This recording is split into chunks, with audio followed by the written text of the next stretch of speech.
लगता है यहाँ का भी कर ले, वहाँ का भी कर ले और हम करने लग जाते हैं। लेकिन जैसे-जैसे हम आगे बढ़ेंगे चैप्टर टफ होना स्टार्ट हो जाएँगे और तभी फिर हमारा बैकलॉग भी शुरू हो जाएगा, फिर यहाँ का भी रह जाएगा, वहाँ का भी रह जाएगा और जो मेन चीज़ पीवाईक्यूज़ करनी होती है एंड में जो मैं बताने वाली, वो पीवाईक्यू भी करने का टाइम नहीं मिलेगा। तो टफर क्वेश्चन आपको एंड में लगाना है जब आपको मॉड्यूल से सारे क्वेश्चंस कंप्लीट हो जाए और आपको एक कॉन्फिडेंस आ जाए। परफेक्शन के पीछे मत भागिए कि ये सब हो जाएगा तभी मैं नेक्स्ट चैप्टर पे जाऊँगा। जैसे-जैसे हम करते जाएँगे वैसे-वैसे टिक लगाना है। Hi champs, welcome back to a new video.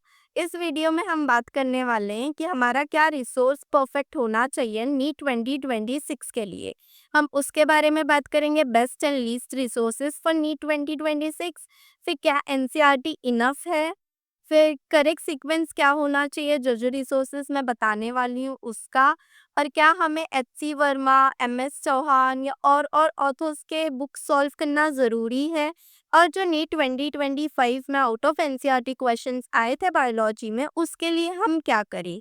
तो चलो फिर वीडियो में आगे बढ़ेंगे, लेकिन एक मिनट, ये वीडियो में आगे बढ़ने से पहले हमें ये भी ध्यान रखना है कि हमें ज़्यादा रिसोर्सेज के चक्कर में नहीं पड़ना है, क्योंकि शुरू-शुरू में हम मोटिवेटेड रहते हैं और शुरू के चैप्टर्स भी इजी होते हैं, तो हमें ऐसे लगता है यहाँ का भी कर ले, वहाँ का भी कर ले और हम करने लग जाते हैं। लेकिन जैसे-जैसे हम आगे बढ़ेंगे चैप्टर टफ होना स्टार्ट हो जाएँगे और तभी फिर हमारा बैकलॉग भी शुरू हो जाएगा, फिर यहाँ का भी रह जाएगा, वहाँ का भी रह जाएगा और जो मेन चीज़ पीवाईक्यूज़ करनी होती है एंड में जो मैं बताने वाली, वो पीवाईक्यू भी करने का टाइम नहीं मिलेगा, ऐसी हालत लास्ट में आ सकती है। तो इसलिए हमें स्टार्टिंग से नीट 2026 के एंड तक हमें कुछ ही रिसोर्सेज को फॉलो करना है जो मैं आपको बताने वाली हूँ, और उसे ही पूरे सामने करते रहना है। चलो फिर वीडियो में आगे बढ़ते हैं। फिजिक्स और फिजिकल केमिस्ट्री के लिए आपको सबसे पहले लेक्चर्स करने हैं, अच्छे से लेक्चर्स एकदम, और फिर उसी का नोट्स बनाना है प्रॉपर वे में। आपके नोट्स में हर एक चीज़ें होनी चाहिए और लेक्चर्स को बेसिक से एकदम एंड हाई तक आपको ले जाना है। जैसे सर करवाएंगे वैसे बेसिक से सब चीज़ें अच्छे से लिखी होनी चाहिए नोट्स में भी। फिर क्लास में ही क्वेश्चंस करवाते हैं तो वो क्वेश्चंस आपके अच्छे से सॉल्व किए होने चाहिए और नोट्स में भी लिखे हुए होने चाहिए। फिर डीपीपीज आपको डेली मिलेगी, चाहे वो ऑनलाइन इंस्टीट्यूट हो चाहे वो ऑफलाइन हो। डीपीपीज डेली आपको सॉल्व करने हैं, वो मस्त है। जो टॉपिक आप क्लास में कराया जा रहा है उसके क्वेश्चंस आप ज़रूर उस दिन जाकर बनाइए, वरना उस दिन का फिर अगले मतलब जब आप क्वेश्चन प्रैक्टिस नहीं करेंगे तो उसका कॉन्सेप्ट स्ट्रॉन्ग नहीं रहेगा आपका, और वो ज़रूरी है। और फिर मॉड्यूल्स लगाइए, मॉड्यूल्स के जितने क्वेश्चन है टॉपिक वाइज लगाइए। जो चैप्टर जो पोर्शन उस दिन हो चुका है उस पोर्शन का घर पे जाके क्वेश्चंस लगाइए मॉड्यूल्स में से, और फिर जब एंड में सारे क्वेश्चंस खत्म हो जाएंगे मॉड्यूल्स के, तो अभी इस बार नीट 2025 के बाद सभी मॉड्यूल्स में या सभी जैसे ऑनलाइन प्लेटफॉर्म्स पर भी, जैसे टारगेट बैच हो गया या कोई भी और बैच जहाँ पर क्वेश्चंस प्रैक्टिस होती है, वहाँ पर टफर क्वेश्चंस का एक सेक्शन आ गया है। तो वो टफर क्वेश्चन आपको एंड में लगाना है जब आपको मॉड्यूल से सारे क्वेश्चंस कंप्लीट हो जाए और आपको एक कॉन्फिडेंस आ जाए। अब नेक्स्ट उसके बाद आपको नीट के पीवाईक्यूज लगाने हैं। पता चलेगा असलियत में कि कैसे क्वेश्चंस नीट में भी पूछे जा रहे हैं, वो आपसे बन रहे हैं कि नहीं बन रहे हैं टफर क्वेश्चंस करने के बाद भी। उसके बाद आपको एनसीईआरटी पढ़नी है, और स्पेशली एनसीईआरटी आपको 12th और 11th वाली फिजिक्स सेक्शन की पढ़नी है। और फिजिकल केमिस्ट्री में इस बार से तो और ज़रूर आपको एनसीईआरटी एक बार रीड करके अच्छे से निकालना ही है, क्योंकि एनसीईआरटी के स्टेटमेंट से भी फिजिकल केमिस्ट्री में भी क्वेश्चंस बनाए जा रहे हैं। अब इतना सब तो हो गया, अब इसके बाद हमें क्या और कोई बुक सॉल्व करनी है या फिर एनसीईआरटी एग्जाम्पलर जेईई मेन के पीवाईक्यूज करने हैं क्या, तो ये सब चीज़ें एक्स्ट्रा में रहेगी। पहले आप इतना करिए, इतना जब हो जाता है तो उसके बाद आपको NCERT example, NCERT exercise, NCERT exemplar और जेईई मेन के पीवाईक्यूज इतने आपको करने हैं। और ये भी ऐसा नहीं है कि जैसे आप यूनिट्स एंड डायमेंशन फिजिक्स में कर रहे हैं तो यूनिट्स एंड डायमेंशन के पहले जितने मैंने बताए नोट्स लीजिए, फिर उसके बाद क्वेश्चंस करिए, मॉड्यूल्स, फिर नीट पीवाईक्यूज, ये सब वो सब आपको एक एक सीक्वेंस में होने के बाद फिर ये सब करेंगे आप। तो ऐसा मत समझिए, परफेक्शन के पीछे मत भागिए कि ये सब हो जाएगा तभी मैं नेक्स्ट चैप्टर पे जाऊंगा। लेकिन जो अपने कोचिंग में होता है वहां पर तो नहीं वेट करेंगे ना कि आपका इतने क्वेश्चंस हो गए हैं तभी मैं नेक्स्ट चैप्टर स्टार्ट करूं। वहाँ पे तो सेकंड वाला चैप्टर स्टार्ट हो जाएगा, तो वहाँ से हमारे बैकलॉग बनने शुरू हो जाते हैं।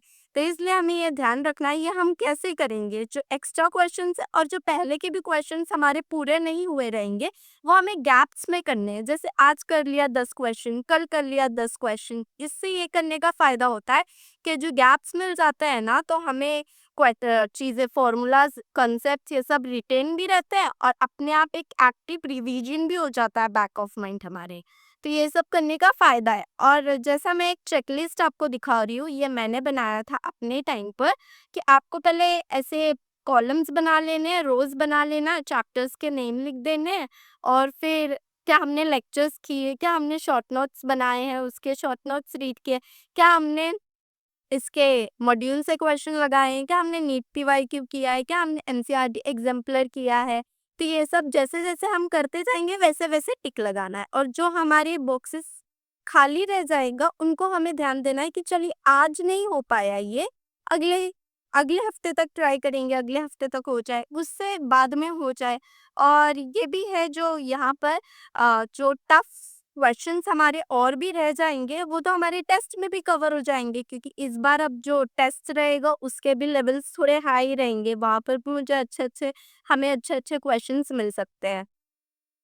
ये हो गया फिज़िक्स और फिज़िकल केमिस्ट्री का। अब हम बात करते हैं इनऑर्गेनिक और ऑर्गेनिक केमिस्ट्री में। अभी इसमें क्या करना है, इसमें मेन हमारा फोकस एनसीईआरटी पर केवल होना चाहिए। ये नहीं कि एनसीईआरटी के बाहर का जो इतना सर लोग सिखा देते हैं या कुछ भी, उस पर हमें बिल्कुल नहीं ध्यान देना है, ना उस पर वैसे टाइप के हमें क्वेश्चन प्रैक्टिस रखनी है। हमें सबसे पहले लेक्चर्स देखने हैं, लेक्चर्स देखने के बाद हमें नोट्स बनाना है। नोट्स भी मैं स्पेशली प्रेफर करती हूँ ऑर्गेनिक केमिस्ट्री के लिए, इनऑर्गेनिक के लिए नहीं।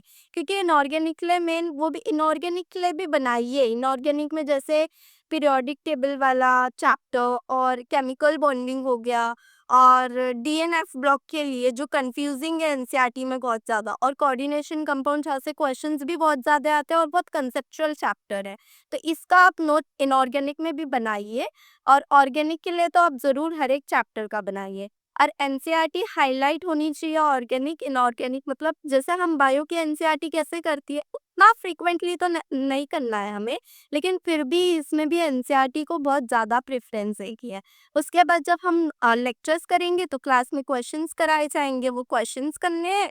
फिर डीपीपीज डेली दी जाएंगी, डीपीपीज ज़रूर सॉल्व करना है डेली। जो कॉन्सेप्ट, जो पोर्शन हमारा पढ़ाया गया है लेक्चर कोचिंग्स में, वो हमें घर पर आकर तुरंत क्वेश्चन सुन के लगाने हैं। और फिर एनसीईआरटी बेस्ड क्वेश्चन कहीं से भी आप मॉड्यूल से कर रहे हैं या कहीं से भी ऑनलाइन प्लेटफॉर्म से कर रहे हैं, एनसीईआरटी बेस्ड क्वेश्चंस ही इनऑर्गेनिक और ऑर्गेनिक के लिए करिएगा। फिर हमें नीट पीवाईक्यूज ट्राई करना है। नीट पीवाईक्यूज हो गए तो अब हमें in text, NCERT solved problem, NCERT exercise, NCERT exemplar, ये इनऑर्गेनिक और ऑर्गेनिक के लिए ज़रूर करिएगा। ये मैं अपने एक्सपीरियंस से बता रही हूँ, मुझे बहुत फ़ायदा मिला है। मतलब मैंने ऐसे-ऐसे वहाँ से बहुत अच्छे क्वेश्चंस वहाँ पर पड़े होते हैं और वहाँ से क्वेश्चन एनटीए डायरेक्ट पूछता है। मतलब हमने जब एक चैप्टर अच्छे से कर लिया है उसके बाद हम एनसीईआरटी एक्सरसाइज लगाए, एनसीईआरटी एग्जाम्पलर लगाए, हमारे जो कॉन्सेप्ट्स नहीं भी अच्छे से क्लियर हुए रहते हैं ना, वहाँ के अच्छे-अच्छे क्वेश्चन से वो हमारा डाउट भी सॉल्व कर देता है और हमारा और अच्छा कॉन्सेप्ट स्ट्रॉन्ग कर देता है। तो ये हमें इनऑर्गेनिक और ऑर्गेनिक के लिए ज़रूर करना ही करना है। तो और फिर इसके बाद जेईई मेन पीवाईक्यूज भी करिए। इसके लिए मैं कहूँगी कि एनसीईआरटी बेस्ड पीवाईक्यू जो रिलेवेंट है, जो ज़्यादा लेंदी नहीं है, इनऑर्गेनिक और ऑर्गेनिक के लिए करिएगा। अब हम बात करते हैं बायोलॉजी के लिए। अब बायोलॉजी में अभी तक मुझे इतना लेक्चर्स देखना उसके इम्पोर्टेंट नहीं लगते थे। मैं भी अपने ड्रॉप ईयर में बायोलॉजी के लेक्चर्स जैसे फिजिकल और फिजिक्स और केमिस्ट्री के लिए देखी हूँ, वैसे बायोलॉजी के लिए नहीं, कुछ स्पेसिफिक चैप्टर्स के लिए ही देखी हूँ। लेकिन मैं आपको यही रिकमेंड करूँगी कि बायोलॉजी के लिए भी थोड़ा डिटेल लेक्चर ही देखिएगा, क्योंकि नीट 2025 जैसा पेपर बना है बायोलॉजी का, डीप क्वेश्चंस पूछे गए हैं पैराग्राफ्स में से, चैप्टर्स में से, और जिसका कंसेप्ट अच्छे से स्ट्रॉन्ग है वही कर सकता है। तो वैसे वाले क्वेश्चंस आए थे तो हमने देखे थे, तो इसलिए मैं यही कहूँगी आपको कि बायोलॉजी के लिए भी डिटेल में लेक्चर करिएगा और जो चैप्टर आपको बिल्कुल अच्छे से आता है, जिसका कॉन्सेप्ट अच्छे से स्ट्रॉन्ग है, उसी के लिए आप वन शॉट पर जाइएगा। और फिर उसके बाद एनसीईआरटी हाइलाइट्स ये तो होनी ही चाहिए। एनसीईआरटी के जो बाजू के स्पेस होता है उसमें भी इम्पोर्टेंट पॉइंट्स लिखा हुआ होना चाहिए, वो सब मैं आगे डिटेल बायोलॉजी वाले वीडियो में, डिटेल केमिस्ट्री वाले वीडियोस में बताऊंगी। अभी के लिए इतना ही कि सबसे पहले लेक्चर्स करिए अच्छे से, एनसीईआरटी हाइलाइटेड होना चाहिए। मैं नोट्स बनाना इतना नहीं प्रेफर करती हूँ और मैंने बनाया भी नहीं था बायोलॉजी के लिए, क्योंकि मेरा एनसीईआरटी हाइलाइट और एनसीईआरटी को ही मैं एक वो सोर्स मानी थी, तो मैं एनसीईआरटी ही डायरेक्ट रीड करने जाती थी। और फिर उसके बाद जो क्लास में क्वेश्चंस कराए के वो तो करना ही करना है, फिर डीपीपीस जो देंगे वो करना है अपने को डेली, और एनसीईआरटी बेस्ड क्वेश्चन करने, चाहे वो हम कौन से भी बुक से कर रहे हो या ऑनलाइन प्लेटफॉर्म से कर रहे हैं, हमें एनसीईआरटी बेस्ड क्वेश्चन ही करने हैं। आउट ऑफ एनसीईआरटी जो थोड़े बहुत आए भी थे नीट 2025, उसके चक्कर में हमें नहीं पढ़ना है, क्योंकि जो थोड़े बहुत रहेंगे वो हमें लेक्चर्स में करा ही देंगे, क्लास क्वेश्चंस में टीचर करा ही देंगे, तो हमें वो सब चक्करों में नहीं पढ़ना है। हमें एकदम टॉप रैंकर्स नहीं बनना है, हमें बस इतना चाहिए कि हमें एक गवर्नमेंट एमबीबीएस सीट मिल जाए, उतने तक हमारा कट ऑफ क्लियर हो जाए। उस हिसाब से तो हमें बाहर एक्स्ट्रा चीज़ों में नहीं पढ़ना है। एक्स्ट्रा चीज़ों में पढ़ने से यही होता है कि जो हमारा मेन है वो हम भूलने लगते हैं, या वो पूरा बराबर से कैच नहीं किए होते, जिससे हमारे क्वेश्चंस इजी वाले पोर्शन से भी गलत हो सकते हैं उन आउट ऑफ एनसीईआरटी क्वेश्चंस के पीछे भागने के वजह से। इसलिए हमें एनसीईआरटी बेस्ड क्वेश्चंस ही करने हैं। पीवाईक्यूज बहुत इंपॉर्टेंट है, तो इसलिए आपको पीवाईक्यूज अच्छे से सॉल्व करने हैं, सारे चैप्टर्स के 3-4 टाइम्स हो सके, सारे चैप्टर सारे सब्जेक्ट्स के आपके पीवाईक्यूज रिपीटेडली आपको एंड तक सॉल्व करने हैं। और फिर एनसीईआरटी एक्सरसाइज सॉल्व करना है, जैसे कि आप वो बायो में एक फ्रैटर्नल ट्विंस वाला क्वेश्चन देख सकते हो जो एनसीईआरटी में है, टर्म यूज किया है, तो क्या पता हम अगर एनसीईआरटी एक्सरसाइज सॉल्व किए रहते तो हमें उसका सोल्यूशन देखे रहते, तो हमें उसका मीनिंग पता चल जाता, तो उस तरीके हमारा वो क्वेश्चन जिनका गलत हुआ है उनका सही हो गया रहता। तो इसलिए हमें एनसीईआरटी एक्सरसाइज सॉल्व करनी ही करनी है। और बायो में स्पेशली वो जो साइंटिस्ट वाला पोर्शन और यूनिट स्टार्ट होने से पहले जो डिटेल में रहता है एक पैराग्राफ, वो अच्छे से एक बार रीड करना है, एंड की समरी ज़रूर से करनी है, एनसीईआरटी एक्सरसाइज पीछे रहता है वो करना है, और एंड में पीवाईक्यूज ये सब क्वेश्चंस हो गया ना, तो एक बार एनसीईआरटी एग्जाम्पलर भी सॉल्व कर लेनी है। तो इतना ही हमें ये सब करना, यही रिसोर्सेज हमारा एंड तक होना चाहिए। और जैसे मैंने चेकलिस्ट बनाया था वैसे ही आपको तीनों सब्जेक्ट्स के चेकलिस्ट बनाने हैं। जैसे आपके मॉड्यूल के क्वेश्चन लगा के हुए वहाँ टिक लगा दीजिए, एनसीईआरटी एग्जाम्पलर हो गया टिक लगा दीजिए, पीवाईक्यू हो गया टिक लगाना है। इसी तरह हमें टिक लगाते रहना है, कहाँ का बॉक्स खाली रह रहा है वो अब भी नहीं हो पाया है नेक्स्ट मंथ करेंगे, उसके लिए कभी एक्स्ट्रा टाइम निकाल कर अपने डेली रूटीन से वो हम 10-10 20-20 क्वेश्चंस करेंगे, लेकिन वो करना है। और ज़्यादा रिसोर्सेज के पीछे हमें नहीं भागना है, इतने पे ही हमें स्टिक रहना है। बस यही चाहिए नीट 2026 के सिलेक्शन के लिए। बाकी मैं डिटेल के वीडियोस लाते रहूँगी, एक स्पेसिफिक सब्जेक्ट के डिटेल्ड वीडियो आएंगे। Thank you. लाइक, सब्सक्राइब और शेयर करिए वीडियो को। और आपको अगर मेरे नोट्स, शॉर्ट नोट्स, चार्ट्स चाहिए होंगे जो मैंने प्रिपेयर किए हैं अपने टाइम पर, तो वो मैं आपको टेलीग्राम पर शेयर कर दूँगी, आप कमेंट करके बता दीजिएगा। और ऐसे ही टाइप के वीडियोस मैं और लाते रहूँगी, और जैसे कि मैंने लास्ट वीडियो में भी बताया था मैं सीरीज़ लाने वाली हूँ, तो वो सीरीज़ पर भी मेरा काम चल रहा है।